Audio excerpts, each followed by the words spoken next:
जैसे ही आप कांग्रेस में आई, दोनों पद छीन लिए गए। इसका कोई पछतावा आपको? कमलनाथ जी ने जैसे ही राजनीति में ज्वाइन कराया वैसे ही बीजेपी सरकार ने दोनों ही पदों को छीन लिया। 3 लोगों की चर्चा हो रही है कि कांग्रेस ने इनके साथ सौतेला व्यवहार किया है। मुझे मेरी अकेली की लड़ाई नहीं है, उन सब बच्चियों की लड़ाई है जो सपने देखती है, उन सभी बच्चियों और बच्चों की लड़ाई है जो गांव से निकल के आगे बढ़ना चाहते हैं। महिलाओं का सम्मान तो सबसे ज़्यादा इसी सरकार में हुआ है। कमलनाथ जी और मोदी जी को में आपको किसी एक को चुनना हो, लीडर के तौर पर, अपने नेता के तौर पर जो समाज के लिए काम करता हो, आपके लिए कौन बेहतर है? जब 2019 में कमलनाथ जी मुख्यमंत्री थे, 24 घंटे के अंदर 2 लड़कियों की स्पॉन्सरशिप हुई थी। मध्य प्रदेश की पहली लड़कियां माउंट एवरेस्ट पे पहुंची थी। तो आप बताइए, जो 24 घंटे में 2 लड़कियों को दुनिया की सबसे ऊंची चोटी पे गांव से पहुंचवा सकने का वादा करके कंप्लीट करवा सकते हैं, तो जो लोगों से वादा कर रहे हैं वो डेफिनेटली वो पूरा कर रहे हैं। राष्ट्रवाद का डोज दिया जाता है वो ना, तो उनको सब भूख समझ, खत्म। उनको यही पता है कि हम यदि पैरों पे खड़े होंगे तो ही तो हमारे राष्ट्र का असली डेवलपमेंट होगा। राष्ट्र का डेवलपमेंट कैसे होगा? भूखा नंगा देश कभी डेवलप देश होता है क्या? किसान को खाद के लिए परेशान करेंगे, बच्चों को फॉर्म भरने के लिए परेशान करेंगे। बच्चे थे घर की महिलाएं, तो उनको भी लाइन लगवा दिया परेशान करने के लिए। यहाँ राजनीति में आप हारोगे, जीतोगे, फेल होगे, पास होगे, पहाड़ों पे आप जिंदा रहोगे या मर जाओगे। जब आप मौत को देकर आते हो तब आपको जब राजनीति के चैलेंजेस आप देखते हो तो वो कम लगते हैं। जितनी भी डिसीजन पावर या बोल्डनेस वाली महिलाओं को, जितनी फ्रीडम कांग्रेस में, आप बीजेपी में देखेंगे आपको नहीं देखने को मिलेगा। नमस्कार, इस वक्त मौजूद हैं मध्य प्रदेश में और हमारा चुनावी सफ़र लगातार जारी है। हम जगह जगह पर जा रहे हैं और जानने की कोशिश कर रहे हैं कि इस बार मध्य प्रदेश चुनाव का माहौल क्या है। इसी दरमियान हमारी मुलाकात एक ऐसी शख्सियत से हुई है जिसने पूरी दुनिया में अपना नाम कमाया है, जो माउंट एवरेस्ट के नाम से जाना जाता है, उसको फतेह किया है। नाम है मेघा परमार। स्कूबा डाइविंग में भी इनका नाम है और 2019 में जब एवरेस्ट फतेह किया, उसके बाद से जब सरकार बनी तो सरकार में भी इनको 2 पद से नवाजा गया। लेकिन उसके बाद जब कांग्रेस में शामिल हुई तो कहीं ना कहीं त्याग कह लीजिए या फिर 2 पदों से इनको मुक्त कर दिया गया है। तो शुरुआत जो माउंट एवरेस्ट से लेकर राजनीति का सफ़र था, उस पर बातचीत करेंगे कि आखिर राजनीति में आने की वजह क्या रही है और अब तक क्या बदलाव आया है। बहुत बहुत शुक्रिया मैम वक्त देने के लिए।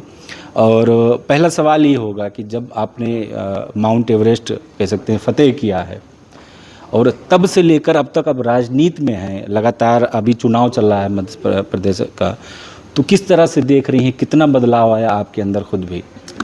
काफ़ी बदलाव आया कि एक ऐसे गांव से निकलना, छोटा सा गांव है भोजनगर, सीहोर ज़िले का, वहाँ से निकलना, पहाड़ चढ़ने का सपना भी खुद देखने के बाद कमलनाथ जी ने मुझे स्पॉन्सर किया था, ब्रांड एम्बेसडर बनाया था 2-2 विभागों का। मैंने अपनी महिलाओं की टीम बनाई थी, उनके हक़ के आवाज़ के लिए मैं बात कर रही थी। पर वहीं कमलनाथ जी ने जैसे ही राजनीति में ज्वाइन कराया वैसे ही बीजेपी सरकार ने दोनों ही पदों को छीन लिया। बल्कि काम मैं अच्छा ही कर रही थी उस समय बेटी और महिलाओं के लिए।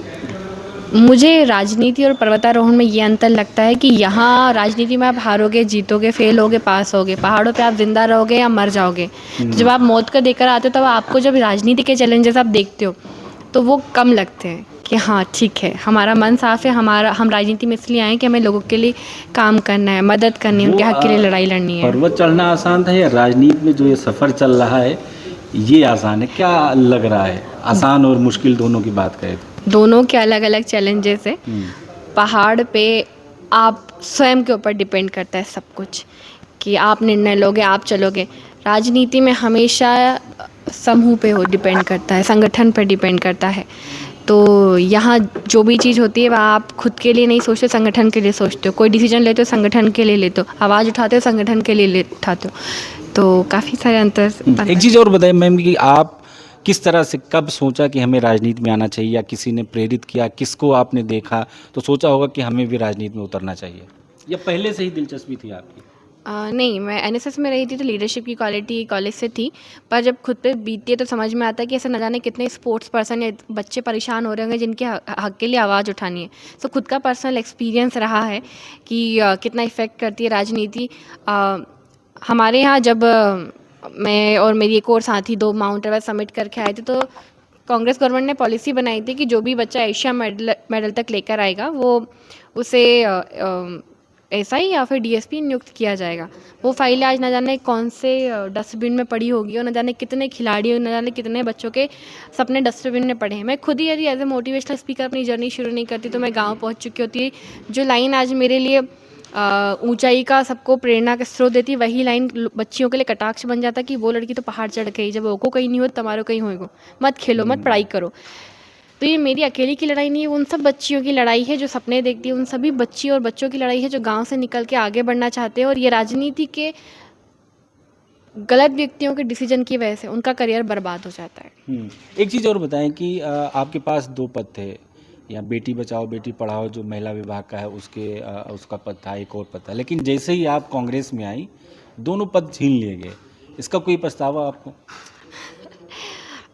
मैं बेटी बचाओ बेटी पढ़ाओ अभियान के ब्रांड एम्बेसडर ग्रुप में पूरे मध्य प्रदेश में काम कर रही थी। सांची दुग्ध संघ के लिए किसानों की आवाज़ उठा रही थी कि अभी हम, आप देखिए, आवाज़ उठाने वाला कोई नहीं बना। मेरे लिए, मेरे को इंडिविजुअल, मेरे लिए कोई दुख नहीं है, उन लोगों के लिए दुख है जिनके लिए मैं काम कर रही थी। आवाज़ तो मैं अभी भी उठा रही हूँ, पर तो मैं पूरे राज्य में घूमती थी। नेशनल न्यूज़ बनी थी इस चीज़ की, कोई रीज़न ही नहीं है, सिर्फ एक विचारधारा से जुड़ रहे हैं, काम वही कर रहे हैं। हमने पॉलिसी शुरू करवाई थी कि जन्म का उत्सव बच्चियों का एक जैसा हो। ब्लैकमेलिंग के लिए मैंने लाइन दी थी और उस पर काम हुआ था कि पहला कदम ही सुरक्षा, घरेलू हिंसा, दहेज प्रथा और ब्लैकमेलिंग, ये लाइन गवर्नमेंट ने एक्सेप्ट की थी। जो अभी आप फाइनेंशियली मैटर देख रहे हो तो उसके लिए मैंने थॉट दिया था कि पैसा पैसा नहीं होता महिलाओं के लिए, डिसीजन पावर होता है। तो दोनों ही पार्टी ने इस चीज़ को अडॉप्ट किया था। ये मेरे खुद के अनुभव थे जो जिन पे एनालाइज करके मैं बताती थी और दोनों पार्टी अडॉप्ट करती थी। वहीं सांची दुग्ध संघ की बात करें तो मैं खुद, मेरे घर पे भैंसें हैं, दूध का टाइम है, इस समय दूध, दीपावली आ रही है, हमारे यहाँ भैंस इस समय दूध ज़्यादा देती है क्योंकि वो अपने बछड़े को जन्म देती है। पर इसी समय मार्केट में, प्राइवेट डेयरी और सरकारी डेयरी में फेट का, दूध का रेट गिरा दिया जाता है क्योंकि यहाँ पर ब्लैक मार्केट बहुत बढ़ा दिया गया है। तो व्यक्ति क्या करेगा? इन मुद्दों पे मैं हक की आवाज़ उठा रही थी। मेरे लिए कुछ नहीं हुआ, पर उन लोगों की सुनो जिनकी आवाज़ में बन रही थी।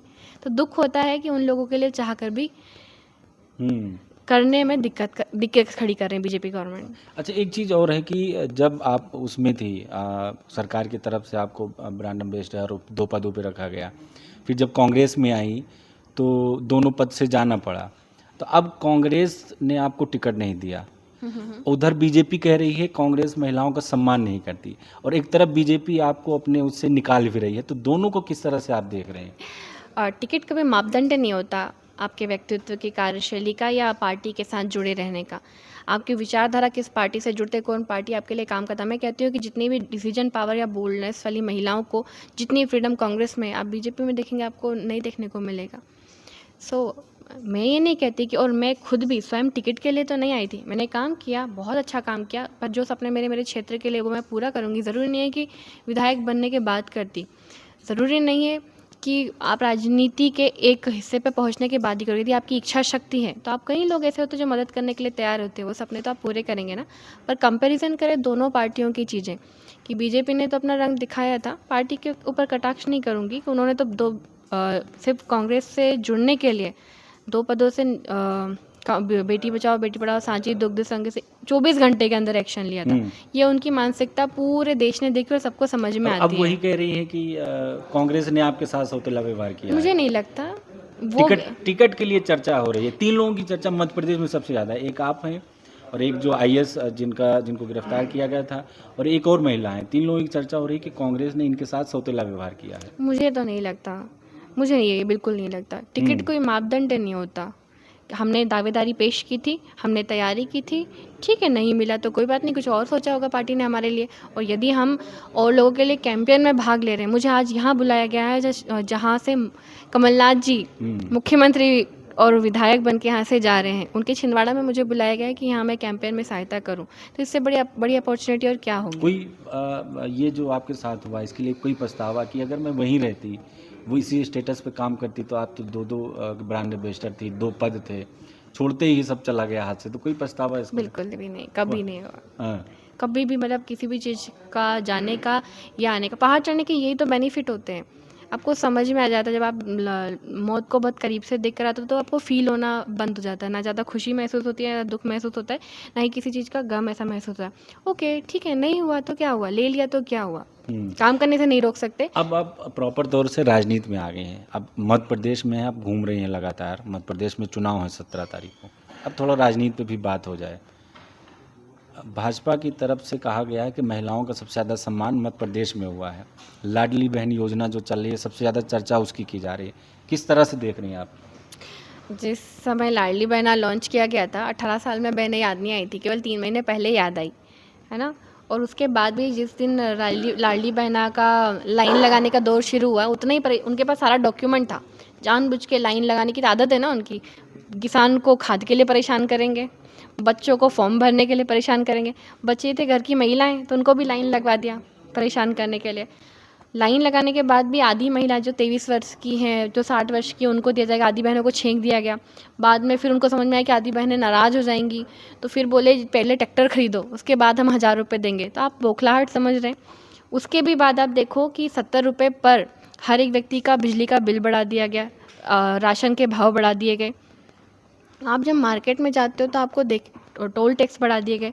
तो आप देखेंगे कि ले तो आपसे रहे हैं, आप ही के पिता बेटे पति की जेब से 1500 रुपये खींच रहे हैं, 500 रुपये में उनकी खुद की खूब ब्रांडिंग करी उन्होंने, और 1000 रुपये आपके घर वालों को थमा रहे। तो ये समझ में आता है। हम कई सारी महिलाएं जो बोलती हैं कि हमें ये 1000 रुपये नहीं चाहिए, क्योंकि हमारा छोरा वही 1000 रुपये शहर में जाके रहता, तैयारी करता है अपने पैर पे खड़े होने के लिए। लोग रूम तक नहीं देते, 1000 रुपये में क्या रूम आता है। 5-5 रुपये का दूध, 10-10 रुपये की सब्जी लेके वो पढ़ाई करते। तो सारी महिलाएं दीदियाँ सब समझती हैं। क्या महंगाई, बेरोजगारी और जो इस तरह से तमाम चीज़ें, अपराध चल रहा है, तो ये मुद्दा होने चाहिए या होंगे कि नहीं होंगे इस बार मध्य प्रदेश के चुनाव में? ये भी सवाल है कि लोग बातचीत नहीं करते हैं, धर्म पे चर्चा करते हैं, हिंदुस्तान पाकिस्तान, हिंदू मुस्लिम, राम मंदिर, बाबरी मस्जिद, इन सब पर चर्चा करते हैं। मेरा आप ही के चैनल के ज़रिए से बहुत सारे दर्शकों से भी निवेदन है कि इस समय आपका पेट भूखा है और आपको पैर में चोट लगी हुई है, और आपको टीवी पे दिखाया जा रहा है कि मैं कल आपको बहुत गोल गोल अच्छी सी चपाती भेजूंगी और आपकी चोट के लिए एक बहुत अच्छा क्रीम भेजूंगी। कल हो गया, परसों हो गया, नरसों हो गया। मैं आपसे पूछती हूँ, क्या आपकी भूख मिटी या आपकी चोट ठीक हुई? उन्हीं तो भूखों के लिए कहा जा रहा है 5 किलो राशन दिया जा रहा तो है, उसमें खुश नहीं लोग। वही चोट अब आपका सड़के घाव बन चुके हैं और आपका पेड़ कटेगा। मतलब आपका वो यूथ है जिसका चोट की बात कर रही हूँ, वो भूख आपका व्यक्तित्व है, आपका स्वाभिमान है, जो सब कुछ तोड़ के दिया गया। मैं कहती हूँ 5 किलो सड़ा हुआ अनाज चाहिए, या हम लोगों को हमारे घर के बच्चों को पैरों पे खड़े रखने वाली पॉलिसी चाहिए। तो ये सब अब नई वाला जो जनरेशन का बच्चा है, जो पॉलिटिक्स में इंटरेस्ट लेता है, वोट देगा, नया वोटर है, वो सब समझता है और अपने घर वालों को भी समझाता है। आपको मार्केट में ऐसा लग रहा है कि सबको समझ में नहीं आ रहा, पर यदि आप माहौल देखेंगे सबको पता है कि कह के कम पर करके ज़्यादा दिखाती वो है कांग्रेस गवर्नमेंट। तो इस बार कांग्रेस की जीत पक्की, क्योंकि वो असली मुद्दे उठाती है और असली मुद्दे पे काम करती है। क्या लग रहा है कि जिन बेरोजगार युवाओं की बात कर रही हैं, तो वो इस बार ये सोच के देगा कि हमें रोज़गार चाहिए, हमें जॉब चाहिए, नौकरी चाहिए, फैसिलिटी चाहिए, एजुकेशन चाहिए? आपको लगता है ये सब सोच के वो लोग इस बार वोट करेंगे? क्योंकि व्हाट्सएप यूनिवर्सिटी एक ऐसी चीज़ जगह है जहाँ पर कुछ ना कुछ रोज़ परोसा जाता है, उसमें दोनों तरफ से शामिल हैं, तो उससे कैसे वो लोग निकलेंगे? अब मैं कई सारे कोचिंग सेंटर में एज ए मोटिवेशनल स्पीकर जाती हूँ, बच्चों से मिलती हूँ, इंट्रैक्शन करती हूँ, तो बच्चों को सब समझ में आता है कि भिखारियों से भी ज़्यादा भूखे बच्चे रहते हैं जब शहरों में रह के तैयारी करते हैं। लगता है कि गांव में मम्मी पापा वो कुछ कर रहे हैं, राष्ट्रवाद का डोज दिया जाता है वो ना, तो उनकी सब भूख समझ, खत्म। उनको यही पता है कि हम यदि पैरों पे खड़े होंगे तो ही तो हमारे राष्ट्र का असली डेवलपमेंट होगा। राष्ट्र का डेवलपमेंट कैसे होगा? भूखा नंगा देश कभी डेवलप देश होता है क्या? मैं आपसे पूछती हूँ, बताइए। देश जब उस तरक्की तो कर रहा देश है का ना, देश दुनिया तरक्की में तब डंका करता बज है। रहा है, ये सब हो रहा है ना, ये चल रहा है ये ना। व्हाट्सएप यूनिवर्सिटी का ज्ञान है। रियलिटी में सारे यूथ को पता है कि क्या हो रहा है। तो मैं वही बता रही हूँ कि यूथ के लिए मुद्दा है कि हम जिस चीज़ की तैयारी कर रहे हैं, हम उसके लिए एलिजिबल है, तो हमें मौका दिया जा रहा है। कांग्रेस गवर्नमेंट वही कर रही है, एक भी एग्ज़ाम की फ़ीस नहीं ले रही है। कई सारी जो भर्तियाँ रुकी है वो लेकर आ रही है, ताकि उनकी एनर्जी का यूज़ किया जाए और सरकार में नए लोग आएँ, नए सिस्टम से काम हो, नई एनर्जी से काम हो। सो तो आप लग रहा है ये होगा, Of ये course 23 होगा। में बदलाव होगा। देखिए, कमलनाथ जी मुख्यमंत्री बन रहे तो डेफिनेटली इसलिए होगा क्योंकि वो कमिटमेंट के बहुत पक्के हैं। मैं उनमें से एक हूँ जो 2018 में जब माउंट एवरेस्ट की तैयारी के लिए घूमती थी, तब कौन सीएम थे? वर्तमान के सीएम थे। तब मैंने देखा है कि वादे कर दिए जाते थे, कभी होते नहीं थे। 2019 में कमलनाथ जी मुख्यमंत्री थे, 24 घंटे के अंदर 2 लड़कियों की स्पॉन्सरशिप हुई थी। मध्य प्रदेश की पहली लड़कियां माउंट एवरेस्ट पे पहुंची थी। तो आप बताइए, जो 24 घंटे में 2 लड़कियों को दुनिया की सबसे ऊंची चोटी पे गांव से पहुंचवा सकने का वादा करके कंप्लीट करवा सकते हैं, तो जो लोगों से वादा कर रहे हैं वो डेफिनेटली वो पूरा करेंगे। मेरे पिताजी उनमें से एक है जिनका 50,000 रुपये का कर्ज माफ़ हुआ है। न जाने कितने किसान थे जिनका कर्ज माफ़ होता था, जिसकी वजह से वो आत्महत्या करते हैं। तो कई सारे लोगों के लिए वो काम कर रहे थे जिनको छल से उनके 15 महीने की सरकार गिरा दी गई, और सब पछता रहे हैं, सब देख रहे हैं। तो इस बार इन छलियों से बदला लेने के लिए जनता ने सोच लिया है। और जो यूथ छलिए है, में कौन कौन है आपके हिसाब से? जिनने ये छला, स्टेट गवर्नमेंट है इसमें इन्वॉल्व है या सेंट्रल गवर्नमेंट भी इन्वॉल्व है? मेरा मानना ये है कि साफ साफ जो हमने आंखों से देखा था, खरीद फरोख्त का जो कार्यक्रम हुआ था, और मैं पहाड़ चढ़ के जस्ट ऑस्ट्रेलिया का हाईएस्ट माउंटेन आई थी। कोविड का टाइम चल रहा था, हम सब अपने लोगों की जान बचाने के लिए लगे थे। तब उस समय वो छल से सरकार गिराने में लगे थे। सबको नाम पता है, सारी जनता को आप वहाँ पता है। ऊंचाइयों पे चढ़ रही थी, यहाँ सरकार गिर रही थी, तो यही मैं चल रहा था। एक और सवाल होगा, चूंकि 2014 में एक नारा दिया गया था, बेटी बचाओ बेटी पढ़ाओ। मध्य प्रदेश में आप उसकी ब्रांड एम्बेसडर रही हैं। नारा और भारतीय जनता पार्टी की सरकार के जो कार्यकर्ता नेता, कितना इसका संबंध है और कितना ये लागू हुआ है पूरे देश में? वो ट्रक के पीछे लिखा हुआ जो दिखता है ना, उतना ही संबंध है पार्टी का और उस नारे का। से वो ट्रक के पीछे वो लिखता है मतलब बस वो एक जुमला है, बाकी हकीकत में कुछ धरातल नहीं में है। आप जब लेकर भी जाते हैं ना कि महिला क्यों मैं राजनीति में, इसका सबसे बड़ा रीज़न है दीदियाँ मिलती थी, किसी के घर एक बेटी के बाद दूसरी बेटी हो गई तो उनके घर वाले उनको मारते थे, महिलाएं सुसाइड कर लेती थी। इन चीज़ों को लेके हम प्रशासन के पास जाते थे कि इनकी मदद करो, कोई नहीं आता था। महिलाओं का सम्मान तो सबसे ज़्यादा इसी सरकार में हुआ है। नहीं, ये कहा जा रहा है, ये बैनर पोस्टर लगे हैं मध्य प्रदेश में, सबसे ज़्यादा महिलाओं पर वोट मांगे जा रहे हैं। मैं 52 जिले घूमी हूँ पूरी, 300 महिलाओं की मैंने टीम खड़ी करी है, हर एक महिला से इंटरेक्शन किया है, 9 गाँव में गई हूँ, आंगनबाड़ी की महिलाओं से घूमी हूँ, उनकी प्रॉब्लम सुनी है। तो मैं आपको बता दूँ कि सारी महिलाएं, अधिकतर बहुत ऐसी चीज़ें हैं जिनको बस आसानी से सॉल्व किया जा सकता है, पर वो बहुत परेशान है। सिर्फ ये वाला जुमला भी देखने को है, बेटी बचाओ बेटी इनमें पढ़ाओ कुछ अभियान। महिलाएं वैसे भी तो मिली होंगी जिनको लाडली बहन योजना के पैसे मिल रहे हैं ना, वो तो खुश होंगी ना। बिल्कुल नहीं है, बिल्कुल नहीं है, ऐसा बिल्कुल भी नहीं है। हाँ। वो बताती हैं ना कि हमसे लेके तो हमको दे रहे हैं, कहाँ से अलग से ला रहे हैं। उनको दिख रहा है कि 1000 रुपये भेजे उनके अकाउंट में, पर 70 रुपये उनके बिजली का बिल भी बढ़ा है। उनको ये भी पता है कि उनके घर में ट्रैवलिंग का काम है तो टोल टैक्स भी बढ़ा है। उनको ये भी दिख रहा है कि 2000 रुपये में घर का राशन नहीं आ रहा, 1000 रुपये में वो खरीदने की कोशिश कर रहे हैं। तो समझते सब है, वो उनका यही कहते हैं कि हमारा पैसा हमें ही तो दे दिया है। अच्छा, माउंट एवरेस्ट फतेह करने वाली मेघा परमार जी के अच्छे दिन आए कि नहीं आए 2014 के बाद से? 2019 में जिस तरह से नारा चल रहा है, प्रचार किया जा रहा है, चैनलों पर चलाया जा रहा है, भारतीय जनता पार्टी के बड़े बड़े नेता कह रहे हैं अच्छे दिन आ गए हैं, आपके आए कि नहीं आए? देखिए, मैं तो मेहनती लड़की हूँ और मेहनत के दम पे मैंने आज तक सब कुछ अचीव किया है। यदि मेरे अच्छे दिन बुरे दिन मेरी लाइफ में चलते रहते हैं। आप कभी सरकार का कोई योगदान नहीं है? सरकार का योगदान नहीं कहूँगी मैं, या वो नहीं कहूँगी, पीछे खींचने में कई दफ़ा योगदान होता है, आगे बढ़ाने में तो मेरे गुरुओं का मार्गदर्शन और ऊपर वाले की रहमत और खुद की एनर्जी। अच्छा, कमलनाथ, आखिरी सवाल होगा, कमलनाथ जी और मोदी जी को में आपको किसी एक को चुनना हो, लीडर के तौर पर, अपने नेता के तौर पर जो समाज के लिए काम करता हो, आपके लिए कौन बेहतर है? जो कमिटमेंट के पक्के हो। कौन है? जो कमिटमेंट के पक्के, जवाब के लिए शब्द की आवश्यकता नहीं है। कौन है वो आप ही जानते हैं। मोदी जी। आपका ही जवाब है तो ठीक है, मैंने तो जवाब अपना दे दिया और दर्शक समझ गए। जो कमिटमेंट के पक्के हैं, जिन्होंने कमिटमेंट करके दिखाया, जिन्होंने इस लड़की को पहाड़ चढ़ के दिखाया, तो आप नाम लीजिए ना जिन्होंने कि किसानों का कर्ज माफ किया, कई दफा कहने की आवश्यकता ही नहीं पड़ती है, सब लोग समझ जाते हैं। कभी कभी होता है कि थोड़ा सा आखिरी में आगे कंफ्यूज हो जाते हैं, आप नाम ले लीजिए आखिरी में एक बार। जो कमिटमेंट के पक्के हैं, जो वादे नहीं वचन करते हैं, वो आपके लीडर है और मैं उनके साथ हूँ।